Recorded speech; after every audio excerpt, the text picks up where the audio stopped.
Hello students, welcome in Soni educational coaching centre. I am Mukesh Soni. अगर आप मेरे चैनल पे नए हैं तो सब्सक्राइब करके बेल का आइकन दबा लीजिए ताकि आपको नए आने वाले वीडियोज़ की नोटिफिकेशन मिल जाए। आज का जो हमारा चैप्टर है वो है स्वस्थ तन सुखी जीवन। पहला सुख निरोगी काया। ये एक कहावत है और जो बिल्कुल सही भी है। अगर हमारा शरीर स्वस्थ है तो हमारा पूरा शरीर क्या होगा? निरोगी होगा। और अगर हम निरोगी हैं तो हमारा जीवन अपने आप ही खुशहाल बन जाएगा। साफ और स्वस्थ रहकर और वातावरण को साफ सुथरा करके हम शरीर को क्या कर सकते हैं? निरोगी रख सकते हैं। इसके लिए कुछ एक महत्वपूर्ण बातें होती है जिनका ध्यान रखना बहुत ज़रूरी होता है, जैसे हाथ पांव धोकर ही भोजन आदि करना, सुबह घूमना, रात्रि में समय पर सोना, व्यायाम करना। इसीलिए तो कहा गया है, बुरी बात है गंदगी, अच्छी बात है सफाई। गंदगी बीमारी लाती है और सफाई हमें बचाती है। इसके साथ खुश रहना अच्छे स्वास्थ्य की भी निशानी होती है। आज का जो ये लेसन है, हम इससे स्वास्थ्य से रिलेटेड लेसन को पढ़ेंगे। शाम हो गई। दादाजी चौक में मुड्डे पर बैठकर बच्चों को पुकार रहे थे, मगर बच्चे तो मोबाइल पे गेम पर डटे हुए थे। आखिरकार उनके बीच जाकर माँ ने कहा, अरे क्या मिल जाएगा तुम्हें इन खेलों से? दादाजी के साथ बैठो तो दो बातें काम की सीखोगे। तोसी, बिट्टू, हनी, तीनों बाहर चलो। हाँ मम्मी, आप सही कह रही हैं। दादाजी की हर बात पते की है। कल भी तो कहानी में कितनी अच्छी बात समझाई थी, तोसी ने कहा। और फिर उनके साथ तीनों बच्चे दादाजी के पास आकर बैठ गए। वे बैठे तो किराएदार के दोनों बच्चे खुशी और अन्नू भी आकर बैठ गए। उनके हाथ साफ नहीं थे, पाँव भी गंदे थे। उनको देखते ही दादाजी की बोहें ऐनक के फेरे से बाहर तक तन गई। इट मीन्स क्या हुआ? उनको थोड़ा सा गुस्सा आ गया। वे कहने लगे, बुरी बात है गंदगी, अच्छी बात है सफाई। गंदगी बीमारी लाती है, सफाई हमें बचाती है। बच्चों ने खुशी और अन्नू की ओर देखा। तब तक वे हाथ पांव धोकर आ बैठे। दादाजी ने शाबाशी दी और बोले, साफ सफाई रखो भाई। अच्छी तबीयत हो उसके लिए साफ स्वस्थ रहना और वातावरण को भी साफ सुथरा रखना जरूरी है। तंदुरुस्त हो तो हमें सब कुछ अच्छा लगता है, हंसने हंसाने का मन करता है, रात को नींद अच्छी आती है और सुबह तरोताज़ा उठते हैं। हर काम फटाफट करते हैं, आलस्य हमारे पास तक नहीं फटकता। हाँ दादाजी, खाना भी अच्छा लगता है, बिट्टू बोला। बिल्कुल सही कहा तुमने, भोजन पचता भी ठीक है और भूख भी अच्छी लगती है।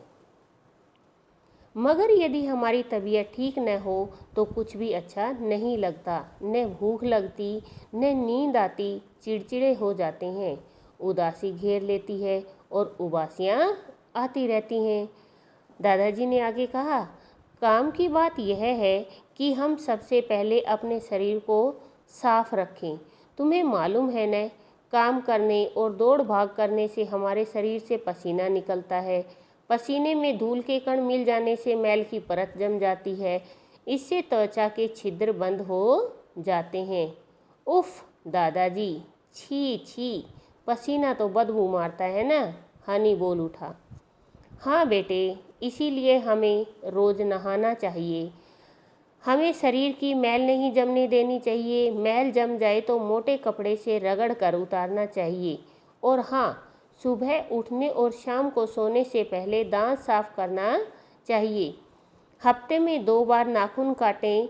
शौच के बाद साबुन से हाथ जरूर धोएं। जी दादाजी, सभी बच्चे एक साथ बोले। दादाजी आगे बोले, शरीर के साथ साथ हमें कपड़े भी साफ पहनने चाहिए। गंदे कपड़ों में कीटाणु हो सकते हैं। जहाँ तक हो, हमें कभी भी बिना धुले कपड़े नहीं पहनने चाहिए। हमें घर भी साफ सुथरा रखना चाहिए।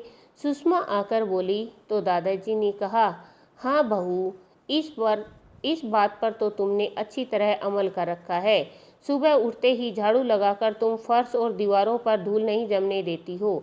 बच्चों को पता होना चाहिए कि गंदगी से कीटाणुओं के फैलने का डर रहता है। सफाई नहीं होने पर नालियों में कीचड़ जमा हो जाता है, वहाँ भी कीटाणु पल सकते हैं। दादाजी ने यह भी कहा, खुली धूप और ताज़ी शुद्ध हवा स्वास्थ्य के लिए ज़रूरी है। धूप से हमें विटामिन डी मिलता है, जो शरीर के लिए बहुत ज़रूरी है। हम जो पानी पीते हैं वह शुद्ध हो। पानी को छान कर पीना चाहिए।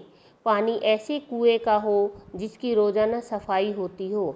तोसी बोली, हमें गुरुजी ने भी बताया था कि गंदा पानी पीने से हम बीमार पड़ जाते हैं। सही बताया तुम्हें।